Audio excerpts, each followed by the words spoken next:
Bonjour à tous les explorateurs du passé. Dites-moi dans les commentaires depuis quelle ville et à quelle heure vous vous plongez avec nous dans cette histoire. Commençons.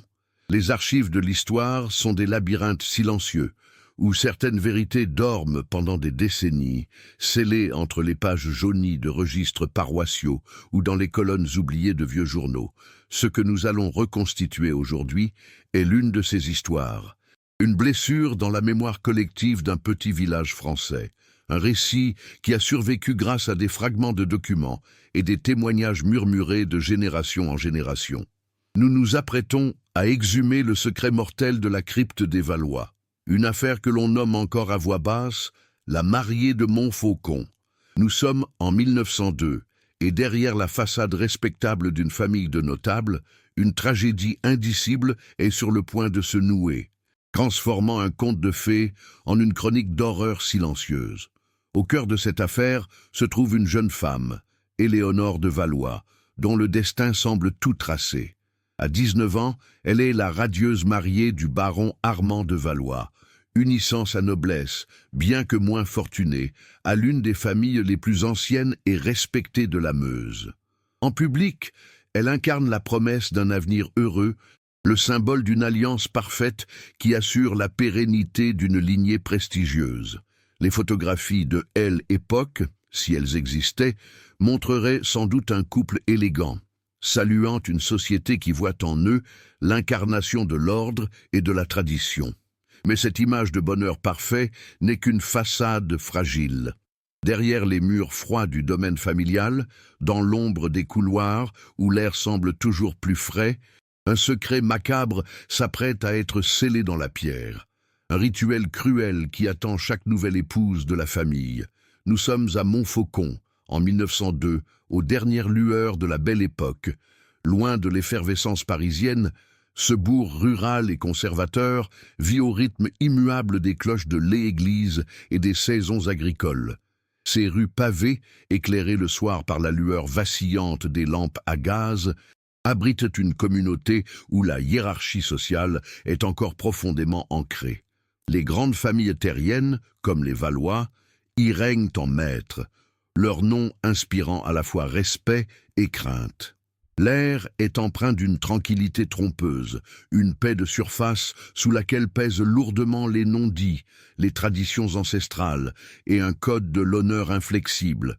C'est dans cette atmosphère feutrée, où chaque geste est observé et chaque parole interprétée, que le drame de Éléonore va se jouer, loin des regards, dans le silence complice d'une société qui préfère ignorer ce qui dérange. L'histoire prend racine dans des lieux chargés de mémoire, l'imposante église Saint-Martin, où les destins sont consacrés, la place du marché, où les rumeurs naissent et se propagent comme une traînée de poudre, et surtout, le domaine des Valois. Ce château isolé, en bordure de la forêt d'Argonne, est une forteresse de pierre et de silence, dont la chapelle privée abrite la tristement célèbre crypte familiale. Les rares mentions de cette affaire se trouvent dans les registres paroissiaux de Montfaucon, aujourd'hui conservés aux archives départementales de la Meuse, ou peut-être dans une brève note dissimulée dans les pages du journal local, l'Est républicain. Chaque lieu, chaque document est une pièce d'un puzzle macabre. Comment un endroit si paisible, si ancré dans la piété et la tradition, a-t-il pu devenir le théâtre d'un acte d'une telle cruauté? Nous nous trouvons à Montfaucon d'Argonne, un bourg assoupi dans le département de la Meuse, en l'an de grâce 1902. Tandis que Paris célèbre les dernières splendeurs de la Belle Époque, ici, le temps semble s'écouler différemment, au rythme immuable des saisons et des offices religieux. La vie est dictée par le labeur de la terre et les traditions séculaires, un monde où la modernité n'est qu'un écho lointain et suspect. Les rues pavées, bordées de maisons à la pierre grise et austère, serpentent autour de l'église, cœur battant de cette communauté rurale. L'air y est pur, mais lourd des secrets que chaque famille garde jalousement derrière ses volets clos. C'est dans ce décor figé, presque théâtral, que les fondations d'une tragédie silencieuse sont déjà posées, à l'insu de tous, dans l'ombre d'une respectabilité de façade. Le soir venu, lorsque les lampes à gaz jettent une lumière vacillante sur les façades, Montfaucon se drape d'une atmosphère encore plus secrète. Les ombres s'allongent, transformant les ruelles en corridors labyrinthiques où chaque son est amplifié. La société locale est une mosaïque complexe de non-dits et d'alliances tacites, un univers où la réputation est un capital plus précieux que l'or. La hiérarchie y est stricte, quasi féodale, avec à son sommet les grandes familles terriennes comme les Valois, dont le nom seul suffit à inspirer un mélange de déférence et de crainte. Dans cette communauté soudée par la méfiance envers l'extérieur, la discrétion est une vertu cardinale. On observe tout, on commente peu, et l'on préfère le silence complice au scandale qui pourrait ébranler l'ordre établi. Elle, église Saint-Martin, avec son clocher qui domine le paysage, est bien plus qu'un lieu de culte. C'est le témoin de pierre de toutes les vies du village. C'est sous ses voûtes que les destins sont scellés, des baptêmes au mariage, jusqu'aux funérailles qui rendent à la terre ce qu'elle a donné.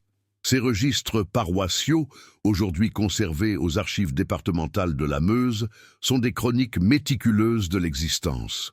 Chaque nom inscrit est une histoire, chaque date une étape. Mais ces pages, si précises sur les faits officiels, restent muettes sur les drames qui se jouent dans l'intimité des foyers. Elle, Église, voit tout, entend tout, mais ces murs gardent les confessions les plus sombres dans le secret absolu, protégeant l'honneur des familles au détriment, parfois, de la vérité. Non loin de là, la place du marché est le véritable théâtre social de Montfaucon. C'est ici que, chaque semaine, les habitants convergent non seulement pour vendre leurs produits, mais aussi pour échanger les nouvelles, colporter les rumeurs et jauger la fortune des uns et des autres.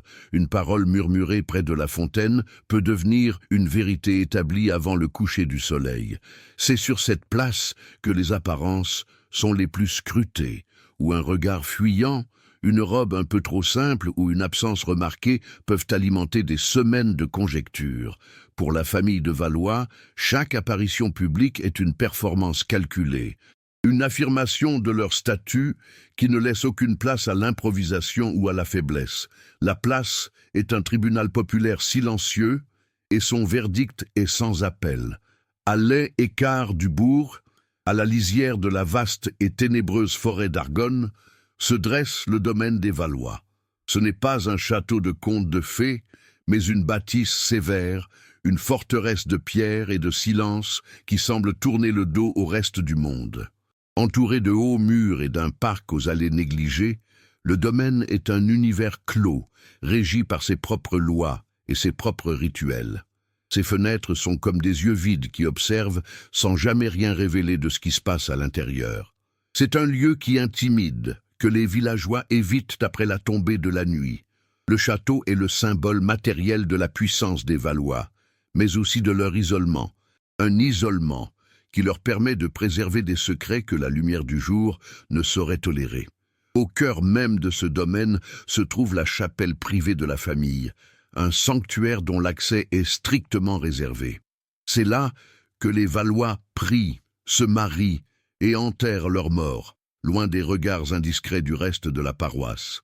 Et sous cette chapelle, il y a la crypte, un caveau froid et humide, où des générations de seigneurs reposent dans un sommeil de pierre.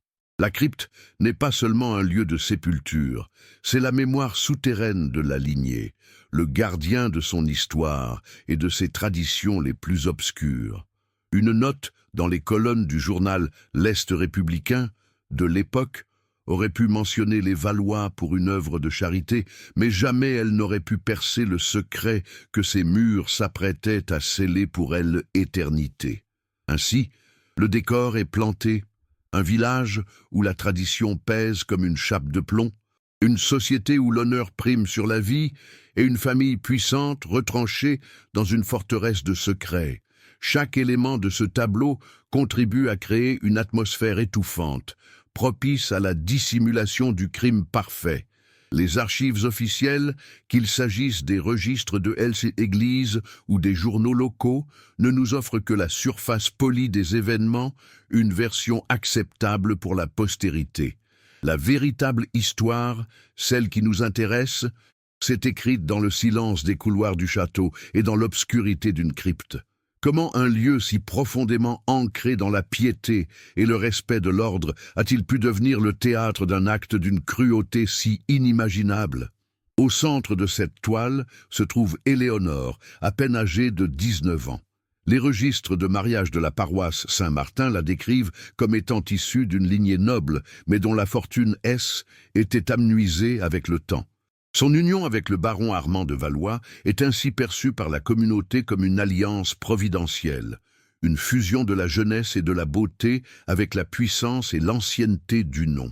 Les quelques témoignages de l'époque, recueillis dans des correspondances privées, la peignent comme une jeune femme à l'esprit vif, éprise de poésie et de musique, une âme peut-être trop lumineuse et moderne pour le monde austère dans lequel elle s'apprêtait à entrer. Son sourire, dit-on, avait le pouvoir de désarmer, une qualité qui, dans la demeure des Valois, allait bientôt être considérée non comme une grâce, mais comme une dangereuse fêlure dans l'armure de la tradition. Face à elle, le baron Armand de Valois, un homme qui avait déjà franchi le seuil de la quarantaine. Les archives notariales le décrivent comme un propriétaire terrien méticuleux, un gestionnaire implacable de son patrimoine, mais surtout comme un homme obsédé par la pureté et l'honneur de sa lignée. Grand, sévère, son visage semblait taillé dans la même pierre grise que les murs de son château. Il parlait peu, et ses rares apparitions publiques étaient marquées par une distance glaciale qui intimidait plus qu'elle n'inspirait le respect. Pour Armand, le mariage N n'était pas une affaire de cœur, mais un devoir dynastique, une étape nécessaire pour assurer la pérennité de son nom. Éléonore N était pas tant une épouse qu'un réceptacle sacré destiné à porter l'avenir des Valois, et il entendait la modeler à l'image immuable de ses ancêtres. L'ombre qui planait sur ce couple était celle de la baronne douairière, la mère d'Armand. Une matriarche à la volonté de faire, gardienne intransigeante des traditions familiales. Les journaux intimes d'une ancienne gouvernante, retrouvés bien des années plus tard, la dépeignent comme la véritable maîtresse du domaine. Une femme dont le silence pesait plus lourd que les ordres de son fils.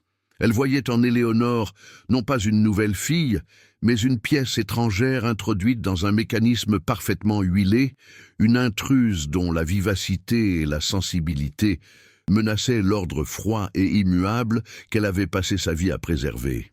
Chaque sourire d'Éléonore était pour elle une insolence, chaque note de musique jouée au piano une perturbation du silence sacré de la demeure. Son regard ne quittait jamais la jeune mariée, attendant la moindre faiblesse. Dans les premières semaines qui suivirent la cérémonie, le couple fit quelques apparitions publiques, notamment lors de la messe dominicale à l'église Saint-Martin.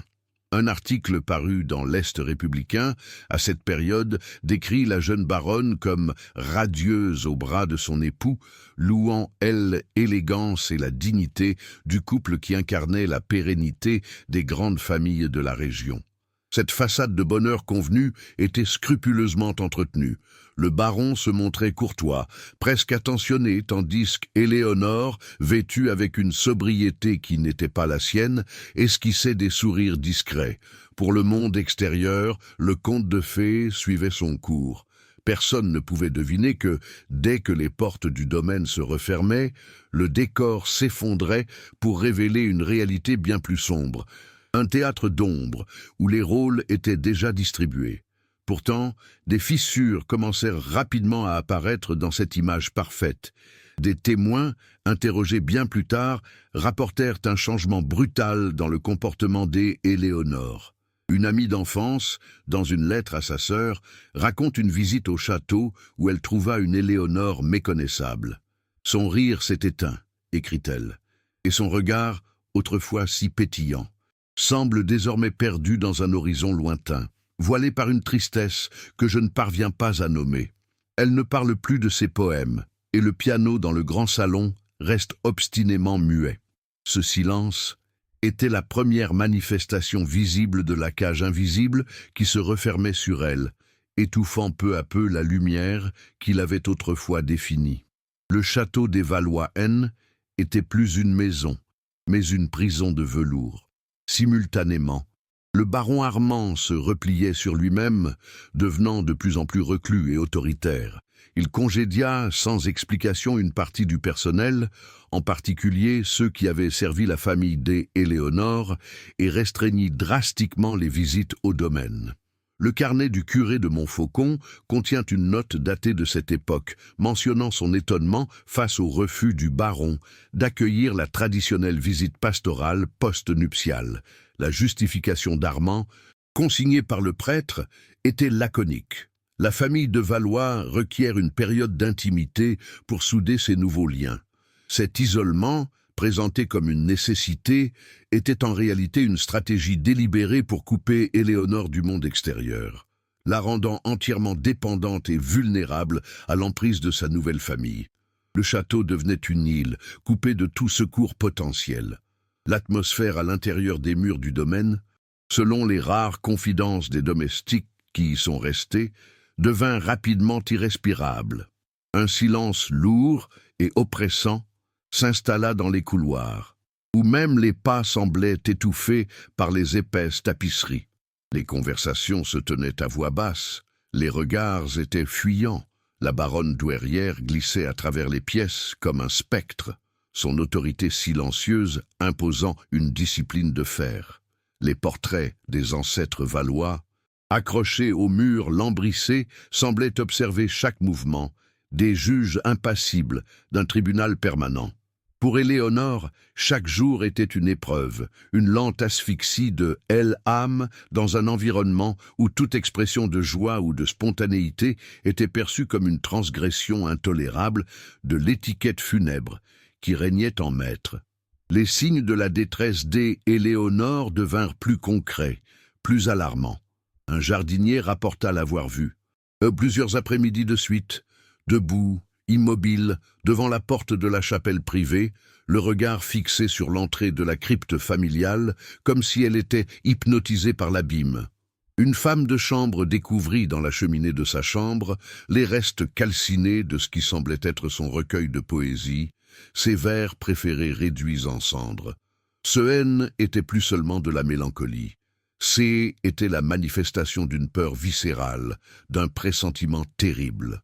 Elle ne se contentait pas de se taire, elle détruisait activement les parcelles d'elle-même qui ne pouvaient survivre en ce lieu, comme pour anticiper une destruction bien plus grande et inéluctable qui se profilait à l'horizon. Le contraste entre l'image publique et la réalité privée était devenu un gouffre béant. Pour Montfaucon, la baronne de Valois était une jeune épouse s'acclimatant à sa nouvelle vie. Derrière les hauts murs du domaine, elle était une captive dont l'esprit éteignait jour après jour sous le poids d'une discipline de fer et d'un secret qu'elle commençait à peine à entrevoir. Le baron, pilier respectable de la communauté, se révélait être un geôlier impitoyable, agissant sous l'œil approbateur de sa mère, la gardienne d'un héritage bien plus sombre qu'il n'y paraissait. La transformation était aussi rapide que terrifiante, un effacement méthodique de son identité. Quelle était donc la nature de cette tristesse qui a effacé le sourire de la jeune mariée si peu de temps après son union? Le conte de fées fut brutalement écourté. Quelques semaines à peine après les noces somptueuses qui avaient fait l'admiration de toute la région, la nouvelle tomba sur Montfaucon avec la violence d'un coup près. La jeune et radieuse baronne Éléonore de Valois n'était plus. L'annonce, faite par un baron au visage de marbre, se propagea d'abord comme une rumeur sourde avant d'être confirmée par le son lugubre du glas de l'église Saint-Martin. La communauté, encore imprégnée du souvenir de la mariée souriante, fut saisie d'une stupeur incrédule. Une vie si jeune, si prometteuse, fauchée en pleine ascension. La rapidité de l'événement laissait un sentiment de malaise, une question muette flottant dans l'air lourd du village. Comment une telle vitalité avait-elle pu s'éteindre si soudainement, presque sans préavis? La cause officielle du décès, telle que consignée dans le registre paroissial par le médecin du village, un homme notoirement redevable à la famille de Valois, était une fièvre foudroyante, moi. Un mal implacable et mystérieux qui aurait emporté la jeune femme en moins de 48 heures. Cette explication, bien que plausible à une époque où la médecine était encore souvent impuissante, semblait trop commode, trop simple pour apaiser les esprits. Personne n'avait entendu parler d'une quelconque maladie frappant la jeune baronne dans les jours précédents. Au contraire, les rares personnes l'ayant aperçue au loin la décrivaient comme pâle et silencieuse, mais non fiévreuse. La maladie semblait être apparue et avoir triomphé dans le secret absolu des murs du domaine, un huis clos médical qui nourrissait déjà les premières conjectures. Les funérailles furent organisées avec une précipitation qui confinait à l'indécence.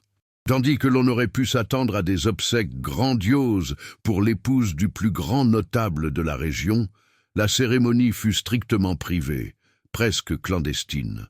Seul le baron, sa mère et une poignée de domestiques triés sur le volet accompagnèrent le cercueil jusqu'à la chapelle familiale. Les portes du domaine restèrent closes, refusant l'accès aux amis, à la communauté et même à la propre famille de Éléonore, prévenue par un télégramme laconique alors que tout était déjà accompli. Cette hâte à confier le corps à la crypte familiale, sans permettre au monde de lui rendre un dernier hommage, fut perçue non comme le signe d'une douleur pudique, mais comme une volonté délibérée de dissimuler quelque chose. Plus troublant encore, le cercueil resta scellé du début à la fin de la cérémonie. La raison invoquée fut la nature hautement contagieuse de la maladie, une précaution sanitaire nécessaire pour protéger les vivants. Mais dans le silence des chaumières, une autre question se propageait à voix basse. Pourquoi refuser un dernier regard sur le visage de la défunte ? Même les rites funéraires les plus stricts autorisaient une dernière vision du mort, un adieu silencieux. Cet interdit absolu transforma le doute en une suspicion tangible. On ne cachait pas le visage d'une victime de la maladie, murmurait-on à la veillée, mais peut-être celui d'une victime de toute autre chose. Le voile jeté sur le visage d'Éléonore était-il sanitaire ou était-ce le premier mur scellé sur un secret inavouable ? Le carnet personnel du curé de la paroisse, un homme d'une grande piété mais aussi d'une fine observation, contient une note datée du jour des funérailles. Il y décrit des obsèques inhabituelles et s'attarde sur l'attitude du baron Armand. Loin de l'effondrement attendu d'un jeune veuf, le prêtre note une douleur étrangement contenue, une rigidité presque martiale. Le chagrin du baron semblait être une performance, un rôle joué avec une discipline glaciale, sans une larme, sans un tremblement dans la voix.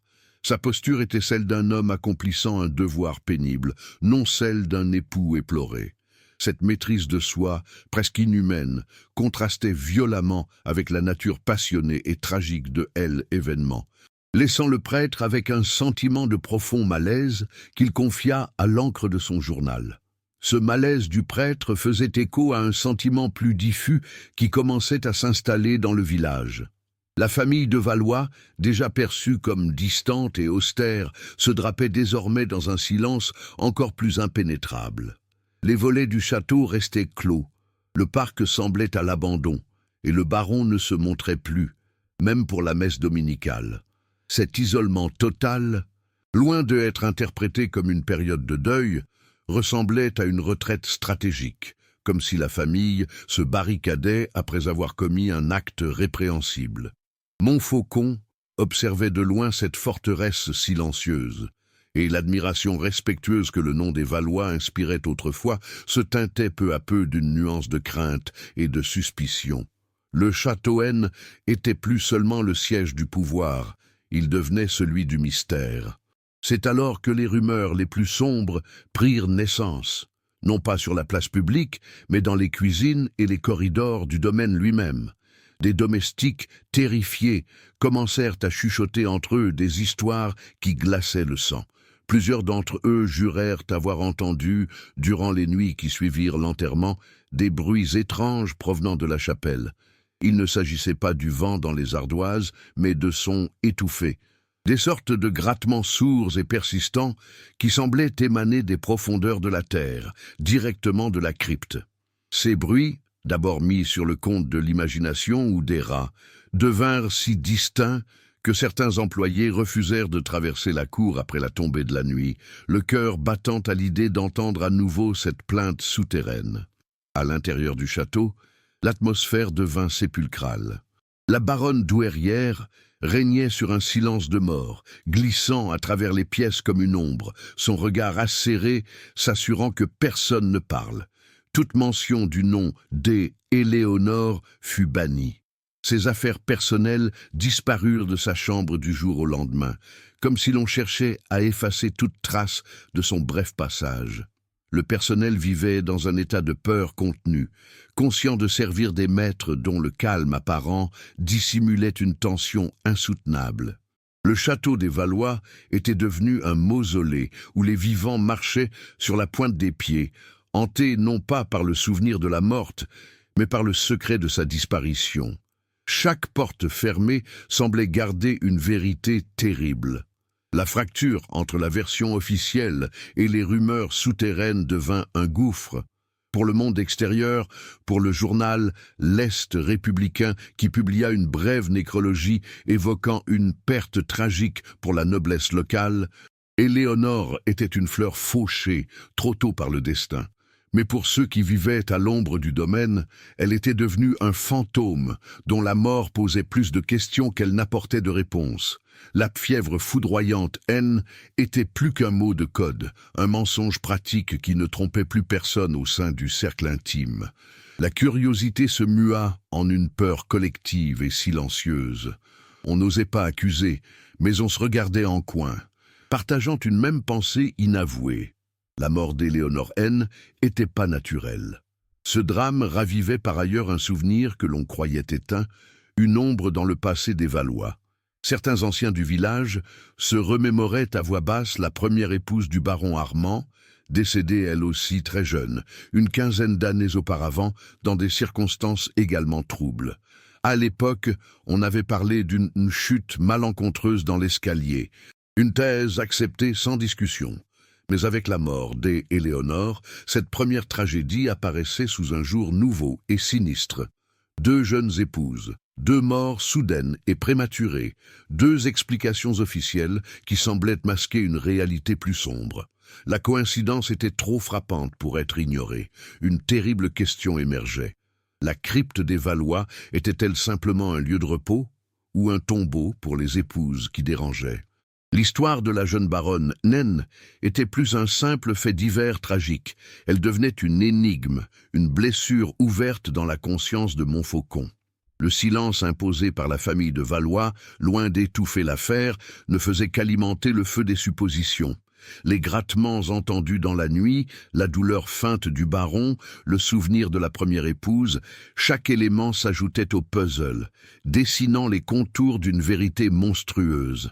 Le village tout entier retenait son souffle, suspendu à une interrogation qui devenait obsédante. Mais si la jeune baronne n'était pas morte de maladie, quelle vérité indicible les murs de la crypte familiale cherchaient-ils à étouffer? Le silence qui s'était abattu sur le domaine des Valois était trop lourd, trop parfait pour être celui du deuil. Il ressemblait davantage à la quiétude calculée qui suit l'accomplissement d'un acte irrévocable. Dans le village de Montfaucon, l'incompréhension initiale céda la place à une méfiance sourde, un soupçon collectif qui n'osait pas encore se nommer. C'est le curé de la paroisse, l'abbé Dubois, qui fut le premier à franchir la frontière de la simple conjecture. Tourmenté par la froideur du baron et la précipitation des obsèques, il relut plusieurs fois la note qu'il avait consignée dans son journal intime. Les mots « douleur contenue » lui paraissaient désormais d'une indécence flagrante. Poussé par un devoir moral qui transcendait la peur du scandale, il décida qu'il ne pouvait laisser cette affaire sombrer dans l'oubli. Sa conscience exigeait des réponses, même si pour les obtenir, il devait frapper à des portes qui préféraient rester closes. Sa première visite fut pour le docteur Renaud, le médecin qui avait signé l'acte de décès. L'abbé le trouva dans son cabinet. Un homme d'une 50aine d'années, dont le visage portait les stigmates d'une nuit sans sommeil. Confronté aux questions douces mais insistantes du prêtre, le médecin devint visiblement nerveux. Il défendit son diagnostic de fièvre foudroyante, mais son regard fuyait celui de son interlocuteur, se perdant dans les fioles et les bocaux de son officine. Il parla de la rapidité de la dégradation, de l'impuissance de la science, mais ses explications manquèrent de conviction. Pressé par l'abbé, il finit par admettre, à voix basse, n'avoir constaté aucune des éruptions cutanées ou des délires typiques de telles affections. C était une simple observation clinique, mais dans le contexte, cet aveu sonnait comme une fissure dans la version officielle, une faille par laquelle la vérité commençait à suinter. L'écho des murmures de Montfaucon finit par atteindre la rédaction de l'Est républicain à Verdun. Un jeune journaliste, Julien Fournier, flairant une histoire plus complexe qu'un simple drame familial, fut dépêché sur place.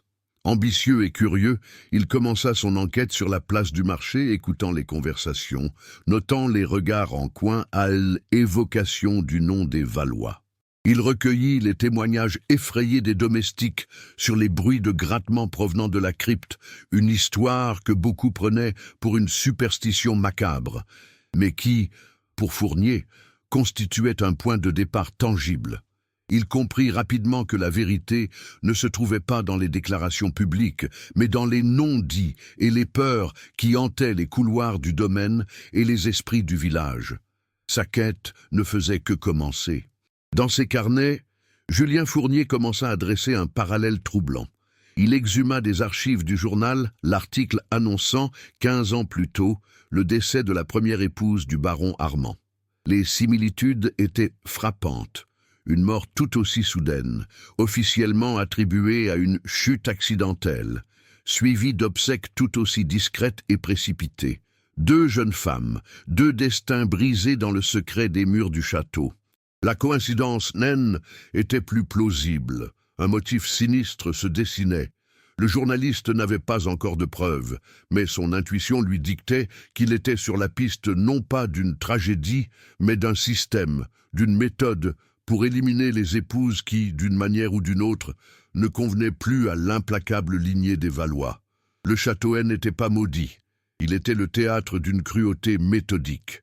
La première véritable percée de l'enquête vint d'une source inattendue.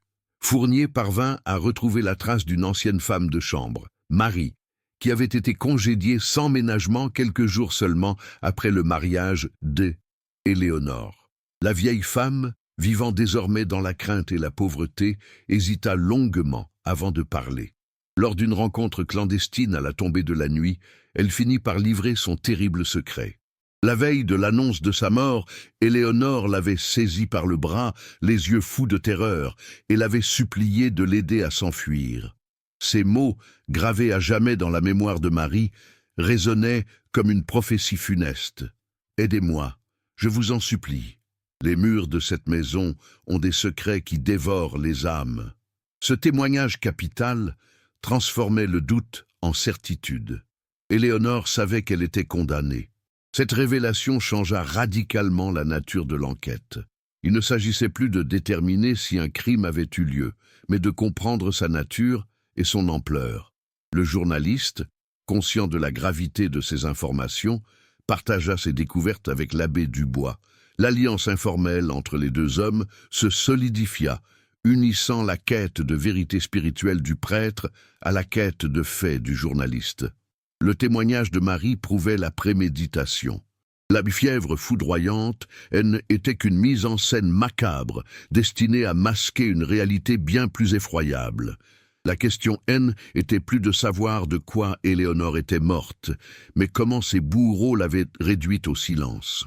Le mystère épaississait, devenant de plus en plus suffocant, à l'image de l'atmosphère qui régnait au sein du domaine des Valois.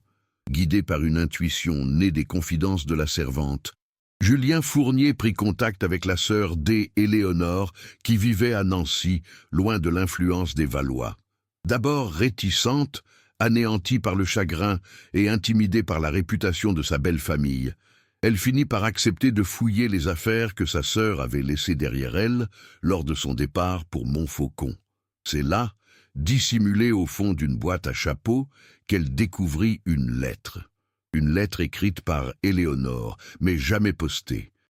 L'écriture était tachée, presque illisible, le papier taché par ce qui semblait être des larmes. Dans ces quelques lignes désespérées, Éléonore décrivait une tradition familiale, un rituel de soumission auquel chaque nouvelle épouse devait se plier pour être jugée digne.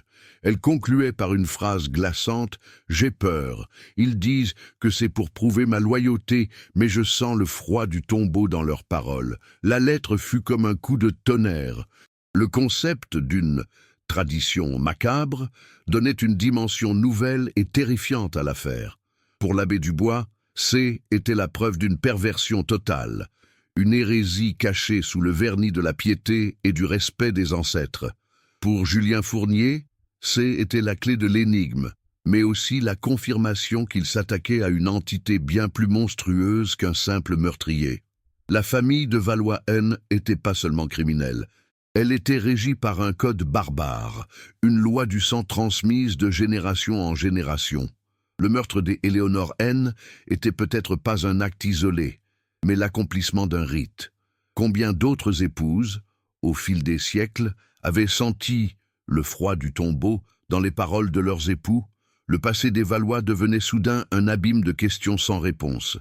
Malgré la force de ces révélations, l'enquête piétina. La puissance des Valois était telle que personne n'osa lancer une procédure officielle. Le temps passa et la Grande Guerre éclata, balayant la France et la région de la Meuse avec une fureur dévastatrice. Le drame des Éléonore fut enseveli sous les décombres de l'histoire, un secret de plus parmi tant d'autres. Il fallut attendre 1925. Montfaucon, village martyr, pansait ses plaies. Des travaux de consolidation furent entrepris sur l'église Saint-Martin et la chapelle privée des Valois, elle aussi endommagée par les bombardements. C'est au cours de ces travaux, dans la quiétude poussiéreuse de la crypte, que des maçons firent une découverte étrange. Un pan de mur, dans une alcôve reculée, présentait une anomalie évidente, une différence de texture et de couleur qui trahissait une construction bien plus récente que le reste du caveau. Le chef de chantier, un homme pragmatique et peu enclin aux superstitions, nota l'anomalie dans son rapport quotidien. Il décrivit un mortier visiblement plus frais, des pierres ajustées avec une hâte suspecte. En tapotant la surface, il perçut un son creux, anormal, comme si le mur ne dissimulait pas de la terre ou de la roche, mais un vide.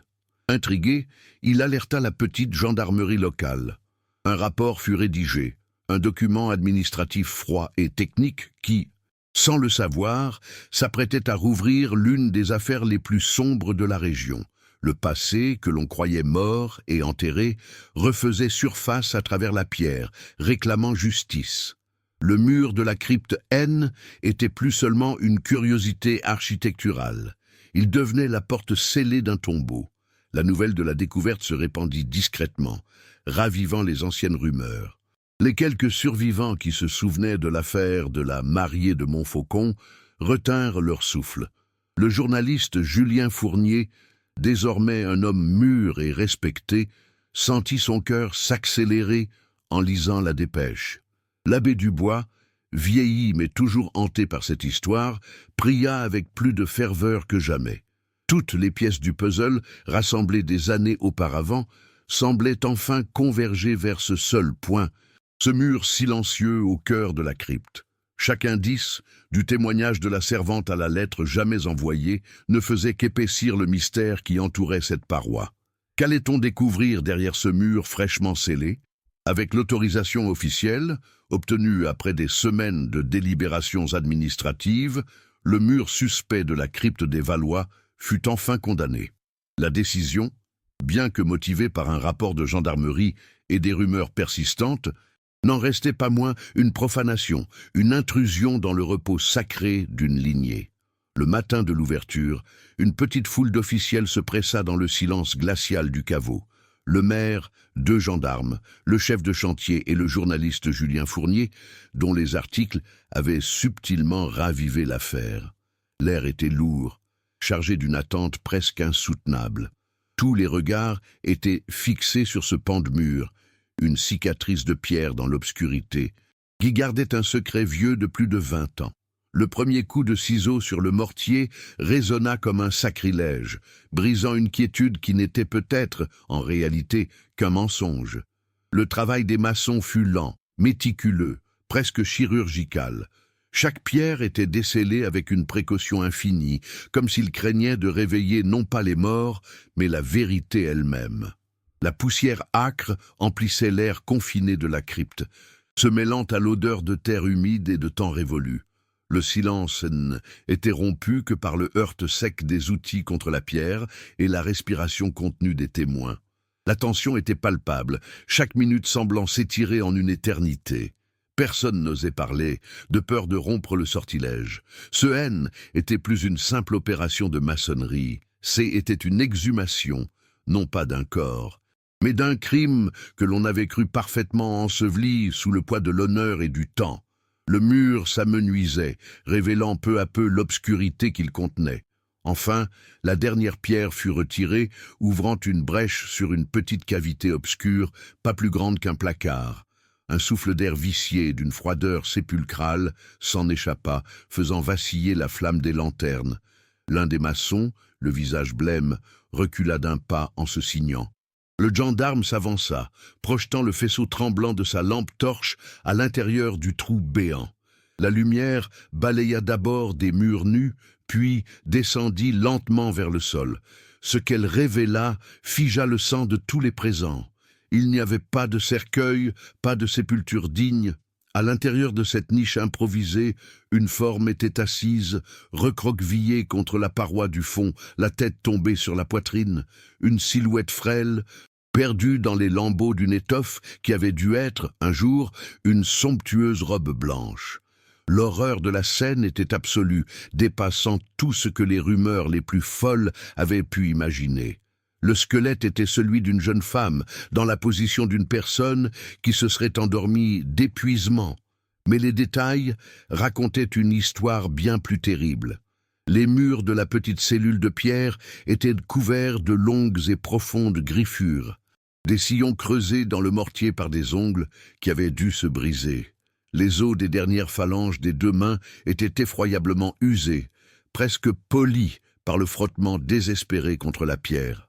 C était la preuve irréfutable, la signature d'une agonie inimaginable. Éléonore de Valois-N n'était pas morte d'une fièvre foudroyante. Elle avait été emmurée vivante, laissée seule dans le noir absolu pour y mourir de faim, de soif et de terreur. Cette découverte macabre recodifia instantanément chaque élément de l'histoire. La fièvre foudroyante, N, était qu'un mensonge cynique, un alibi commode pour justifier une disparition. Les funérailles hâtives et le cercueil scellé, N, étaient qu'une mise en scène, une procession funèbre pour un cercueil vide destiné à tromper le monde. Les grattements que les domestiques avaient entendus dans la nuit N n'étaient pas le fruit de leur imagination superstitieuse. C'étaient les derniers appels à l'aide de Éléonore, ses tentatives désespérées pour se faire entendre depuis son tombeau de pierre. La douleur étrangement contenue du baron Armand N n'était pas de la pudeur, mais la froide maîtrise d'un bourreau qui attendait que le silence se fasse enfin dans les profondeurs de sa propre maison. Chaque pièce du puzzle trouvait sa place, formant une image d'une cruauté insondable. Un silence de mort s'abattit sur la crypte, un silence bien plus lourd et profond que celui qui y régnait auparavant. Les maçons, des hommes rudes habitués à la dureté de la vie, détournèrent le regard, incapables de soutenir la vision du martyre de la jeune femme. Le maire balbutia une prière, tandis que le gendarme, le visage aussi gris que la pierre, luttait pour conserver une contenance officielle. Julien Fournier, le journaliste, écrivait frénétiquement dans son carnet, la main tremblante, conscient qu'il tenait là bien plus qu'un article, mais le chapitre final d'une tragédie qui allait hanter la région pour les siècles à venir. La légende de l'as marié de Montfaucon cessait d'être un conte murmuré au coin du feu. Elle devenait une vérité de pierre et d'os, une tache indélébile sur l'histoire du village. La nouvelle éclata comme une bombe. et le scandale fut immense, se propageant bien au-delà des frontières de la Meuse. Le nom des Valois, jadis synonyme de noblesse et de pouvoir, devint instantanément un symbole de barbarie et de perversion. Le baron Armand, décédé depuis plusieurs années de causes prétendument naturelles, échappait à la justice des hommes, mais pas au verdict de l'histoire. Dans la mémoire collective, il se métamorphosait, passant de la figure du notable respecté à celle du monstre sanguinaire, du geôlier de sa propre épouse. La découverte dans la crypte ne se contentait pas de résoudre un mystère vieux de 20 ans, elle jetait une lumière sinistre sur toute la lignée, transformant leur château en un antre de folie et leur chapelle en un autel sacrificiel. L'autopsie des restes d'Éléonore confirma l'atrocité du crime, mais elle allait aussi apporter une nouvelle pièce au puzzle, un élément qui compliquerait encore davantage le mobile de cet acte barbare. Le médecin légiste, en examinant les fragiles ossements de la main droite, découvrit un petit objet métallique, corrodé par le temps, que la jeune femme avait dû serrer avec la dernière énergie de son agonie. Il s'agissait d'un médaillon en argent. L'objet fut délicatement nettoyé et ouvert.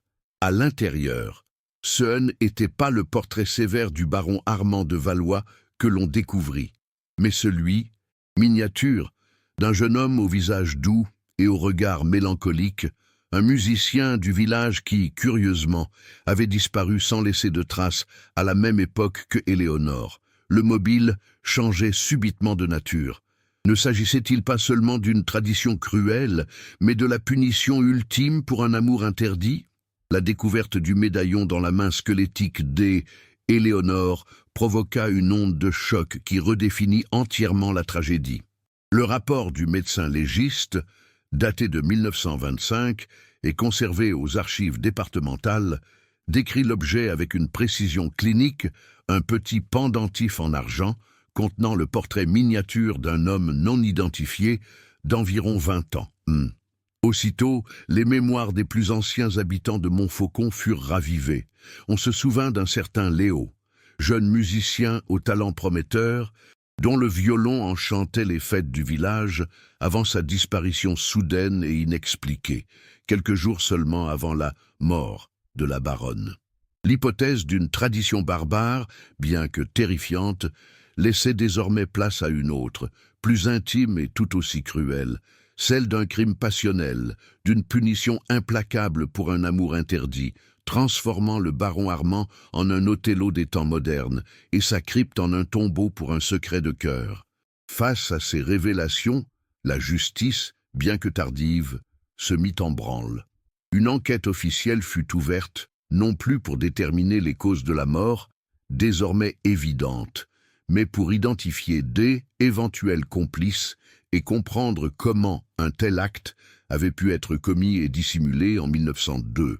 Les gendarmes de Verdun, sous la direction d'un jeune capitaine zélé, exhumèrent les archives municipales, les registres paroissiaux et les minutes du conseil municipal de l'époque, cherchant la moindre anomalie, le moindre document qui aurait pu trahir le mensonge. Ils convoquèrent les rares survivants ayant servi au domaine, des vieillards aux souvenirs effrités par le temps et la peur.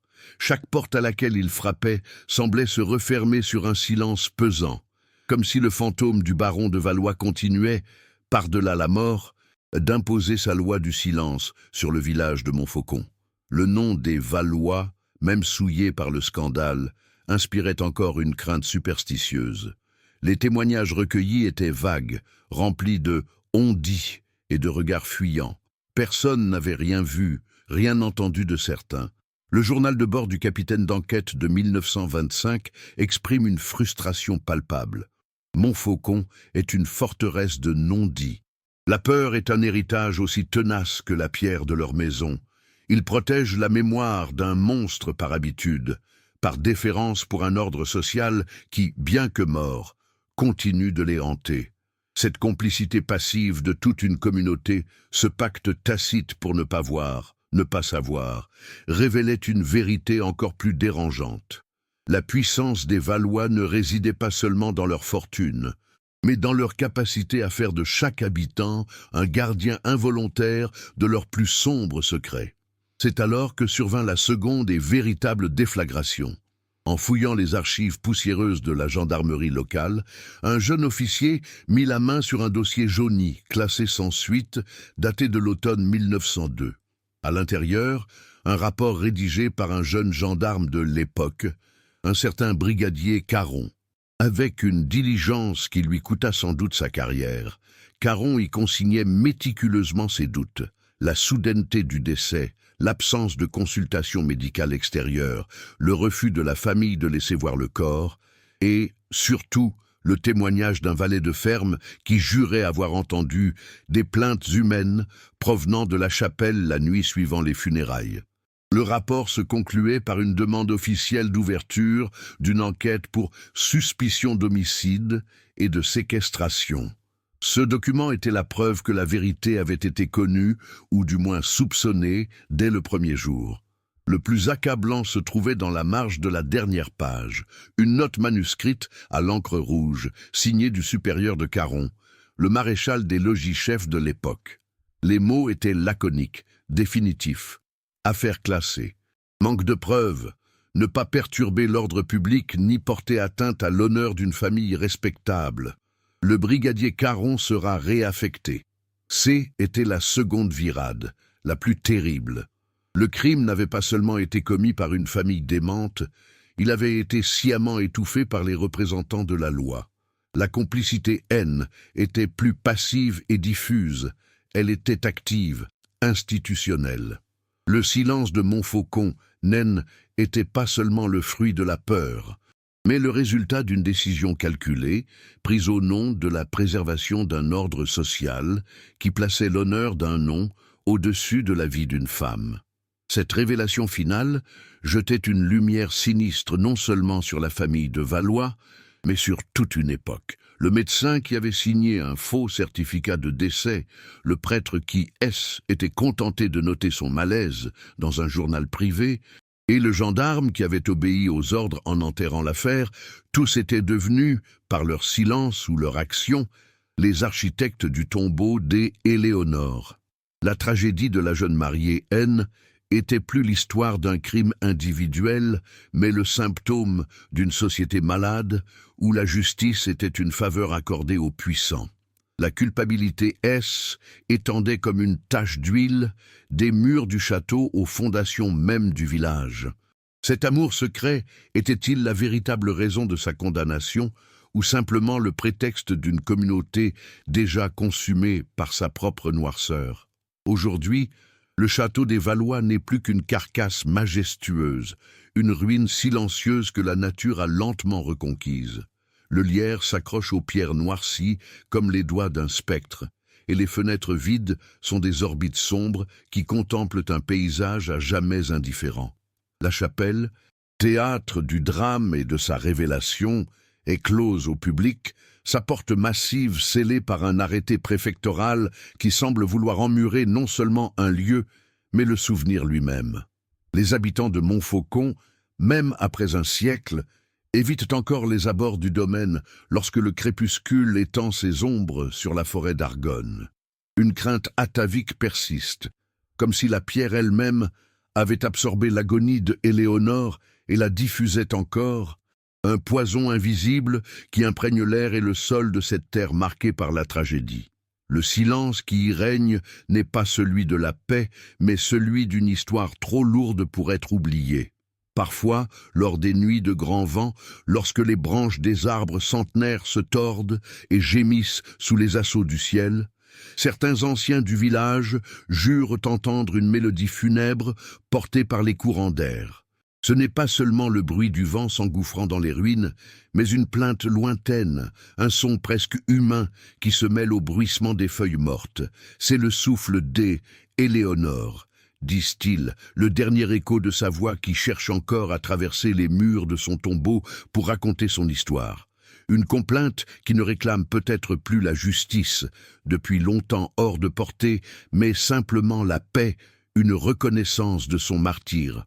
Cette légende, murmurée au coin du feu, maintient le fantôme de la jeune mariée en vie, la transformant en une gardienne éternelle du secret, une présence immatérielle qui rappelle à tous que certains crimes ne meurt jamais tout à fait. Le mystère, malgré la découverte macabre, reste entier sur ses motivations profondes. Le nom de l'homme du médaillon, ce jeune musicien évaporé dans la nature, n'a jamais pu être officiellement confirmé, laissant la thèse de l'amour interdit flotter comme une hypothèse poétique mais invérifiable. Le baron Armand a-t-il agi seul, consumé par une jalousie démente, ou fut-il le simple exécutant d'une tradition familiale barbare sous le regard approbateur de sa mère, la gardienne du temple? La complicité s'est-elle arrêtée aux portes du domaine ou a-t-elle gangrené le village tout entier, protégé par le silence des autorités? Le secret est mort avec ses bourreaux, emportés dans leur tombe bien plus conventionnelle, laissant derrière lui une histoire où la seule et unique certitude est l'écho d'une agonie silencieuse dans l'obscurité d'une crypte. L'histoire d'Éléonore est devenue une blessure profonde dans la mémoire de cette région, une cicatrice que le temps n'a pas réussi à effacer. Elle nous rappelle que derrière les façades les plus respectables peuvent se cacher les abîmes les plus sombres de la nature humaine, et que l'ordre social peut parfois devenir le complice des pires atrocités.